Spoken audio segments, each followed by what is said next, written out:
palavra divina. Oferecimento Frimeza, tem gosto de amizade. Então hoje eu tenho uma grande satisfação, uma grande alegria de ter comigo aqui o reverendo Ronaldo Lidório, pastor, missionário, pregador do Evangelho.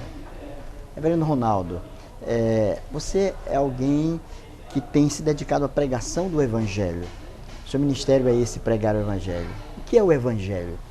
Eu quero agradecer a oportunidade de participar deste precioso programa. Que Deus abençoe suas vidas, que Deus abençoe a sua vida neste momento, de acordo com as suas necessidades. O Evangelho, a palavra de Deus nos diz que Deus é o autor do Evangelho, ou seja, o Evangelho, ele pertence a Deus, ele não pertence a uma igreja, uma denominação, um pastor, um pregador, ele pertence a Deus. Em Romanos capítulo 1, o apóstolo Paulo nos diz que o Evangelho não é a igreja, o Evangelho é o Senhor Jesus. Então, conhecer o Evangelho é conhecer Jesus, e nós conhecemos Jesus na Bíblia, nas Sagradas Escrituras. Viver o Evangelho é viver Jesus, e nós vivemos Jesus no nosso dia a dia. E pregar o Evangelho é pregar Jesus, e nós pregamos Jesus falando dele, quem ele é e o que ele fez por nós. E nós podemos até acrescentar dizendo que negar o Evangelho é negar Jesus. Portanto, Jesus é o próprio Evangelho. Muito bem. E a quem se destina essa mensagem do Evangelho? Uma vez que nós pregamos o Evangelho, pregamos para alguém. Mas a quem de fato é destinado esse Evangelho? Quais são as pessoas que são alvos desse Evangelho? A Bíblia é muito clara em destacar que todos nós precisamos do Evangelho do Senhor Jesus. Que todos nós estamos perdidos e carecemos da graça de Deus. Portanto, esse Evangelho não é particularizado para apenas um povo, uma nação, uma geração. Em Apocalipse capítulo 5, nós lemos que perante Jesus, como salvos, estarão pessoas de toda tribo, língua, povo e nação. Portanto, a responsabilidade da igreja é pregar o Evangelho a todos e a todo momento. Não há tempo oportuno para a pregação do Evangelho. Todo tempo ele é oportuno.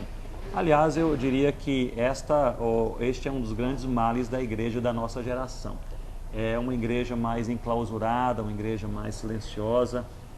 No passado, os nossos pais iam para as praças, para as ruas, iam para o interior, às vezes sem carro, sem condições de transporte. E hoje nós precisamos tanto para falar tão pouco sobre o Senhor Jesus. E esse Evangelho, uma vez quando chega na vida, no coração de alguém, ele causa exatamente o quê? O que causa o Evangelho na vida daquele que a recebe? Essa é uma excelente pergunta, porque mais uma vez em Romanos capítulo 1, nos primeiros versículos, Paulo nos diz que o Evangelho, ele gera obediência e nos traz das trevas para a luz. Ou seja, o Evangelho, ele causa transformação. Se há uma coisa que o Evangelho causa, é transformação. Ele transforma a vida de qualquer pessoa que ouve esse Evangelho e crê nesse Evangelho que é o Senhor Jesus. Não há coração tão duro que Deus não possa quebrar. Não há família tão quebrada que Deus não possa restaurar. Não há igreja tão morta que Deus não possa reavivar. Não há nada que Deus não possa fazer. Eu aproveito para falar com você nesse momento, porque você pode estar numa situação de vida, de coração, de alma, de relacionamento, de família, que precisa experimentar uma grande transformação. E eu lhe digo que a maior transformação que você pode experimentar é produzida pelo Evangelho que é o Senhor Jesus. Abrace o Senhor Jesus, creia no Senhor Jesus e espere no Senhor Jesus que o impossível pode acontecer na sua vida. Algumas pessoas confundem o Evangelho propriamente com a igreja. Às vezes rejeitam o Evangelho por conta de alguma experiência não muito boa com alguma igreja. Então acham que de repente ir à igreja não é alguma coisa muito interessante, ou confundem o fato de que são evangélicas simplesmente pelo fato de irem à igreja. Essa confusão, ela é pertinente?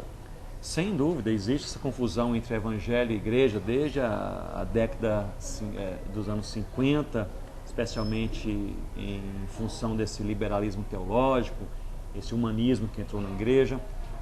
Mas a Bíblia é muito clara em afirmar que o Evangelho é o Senhor Jesus. E a igreja é a reunião do povo que ama e segue o Senhor Jesus. E nós precisamos da igreja. Nós precisamos da igreja. A igreja é imperfeita, É por isso que às vezes as pessoas se desencantam com a igreja, porque sendo imperfeita sempre haverá um motivo de desencanto, mais cedo ou mais tarde.